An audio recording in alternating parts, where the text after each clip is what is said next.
Si tu utilises Mailchimp, Gmail ou HubSpot dans ton business, tu es peut-être déjà en infraction RGPD sans même le savoir. Et si tu penses que tu es trop petit pour être concerné par le RGPD, détrompe-toi. La CNIL, elle a déjà infligé 7 500 € d'amende à une TPE de 2 personnes. Pourquoi? Parce qu'ils utilisaient un logiciel de marketing mal configuré. C'est ballot. Une TPE de 2 personnes, c'est pas une multinationale, on est d'accord. En 2025, la CNIL, elle a sanctionné en moyenne une entreprise tous les 4 jours et demi ouvrés. Donc, la sanction CNIL RGPD, ça tombe beaucoup plus souvent et beaucoup plus rapidement qu'on ne le pense. Si toi qui suis cet épisode, tu es solopreneur ou dirigeant de TPE ou PME et que tu penses « je suis trop petit pour être visé par le RGPD », cette vidéo risque de te faire changer d'avis et te donner des solutions pour éviter une facture RGPD qui fait mal par où elle passe.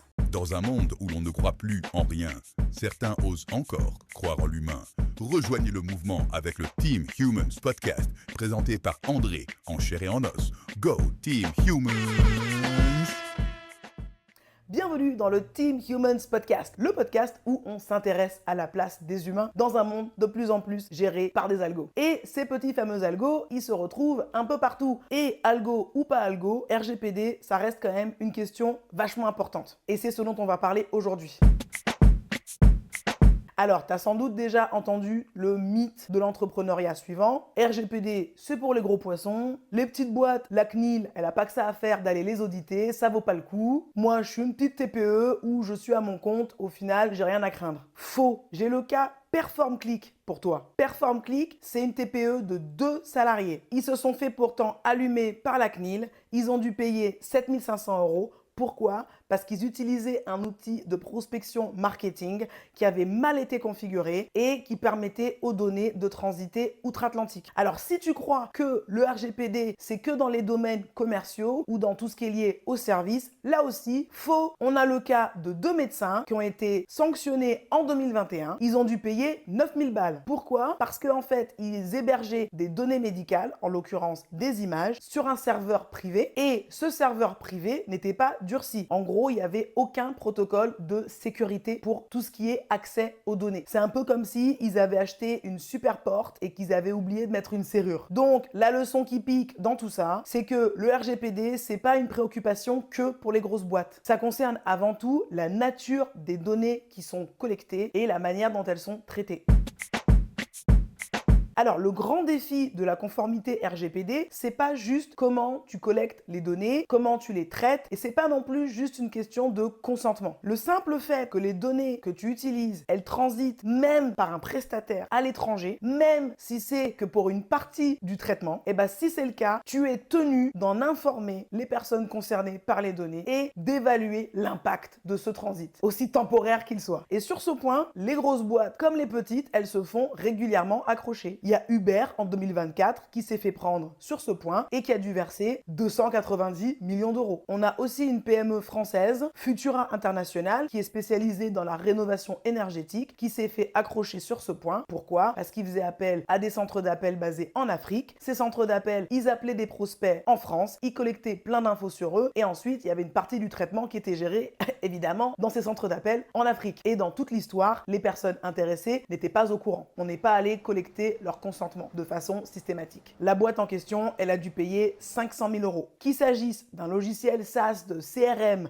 de facturation, de marketing ou même un outil RH, au final, dans tous les cas, il faut que ce soit conforme RGPD. Si les infos qui sont dans ces outils, elles transitent à un moment hors de l'Union européenne et que ce transit, il n'est pas chiffré et qu'il n'y a pas de clé souveraine en votre possession, on est dans du transfert illégal. Alors, à ce moment de l'épisode, si tu sens ton rythme cardiaque s'accélérer, je te propose un plan d'action pour faire retomber la pression. Tu prends tous les logiciels que tu utilises dans ton activité, t'en fais une liste. Ensuite, tu vas chercher le contact de chacun des éditeurs de ces logiciels et tu vas leur envoyer un mail en leur demandant une attestation de localisation UE et toute mesure supplémentaire mise en place, ainsi que les clauses type signées. Et si tu veux aller plus loin, tu peux prendre 30 minutes avec moi pour auditer ton infrastructure actuelle et voir si éventuellement tu as des flux qui transitent hors de l'Union européenne. Le lien pour réserver cet appel, il est soit dans le premier commentaire si tu es sur YouTube, soit dans la description de l'épisode sur Spotify. Je t'aide à poser un diagnostic, c'est sans engagement et tu repars avec une checklist priorisée et l'appel de l'esprit retrouvé. Elle est pas belle la vie?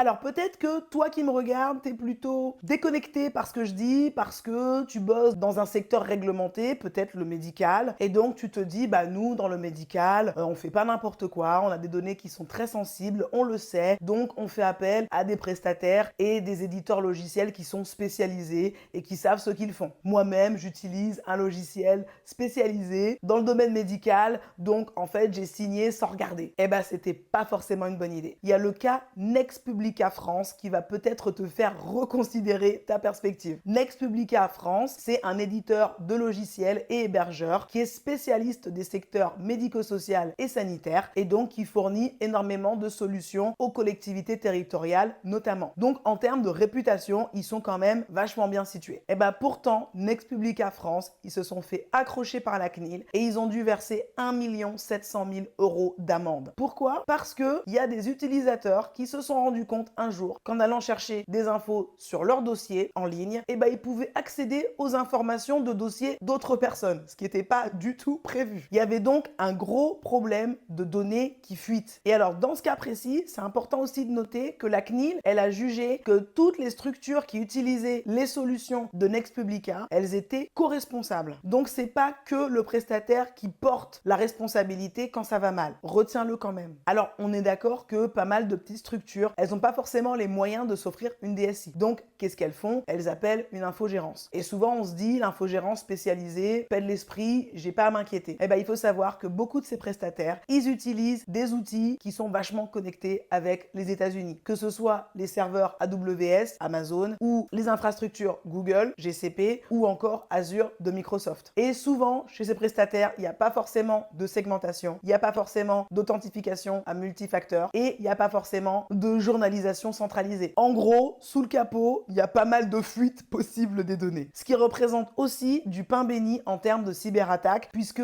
toutes ces fuites représentent des points d'entrée possibles.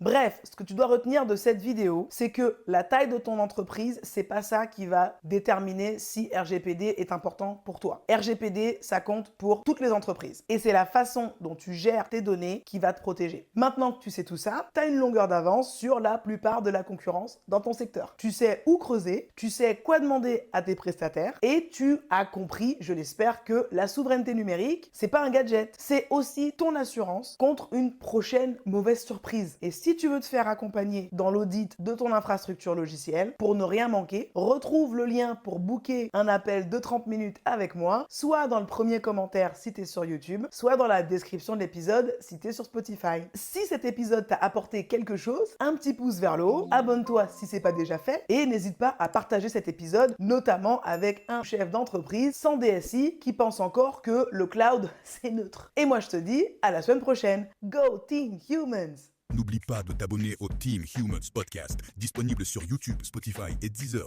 Go Team Humans!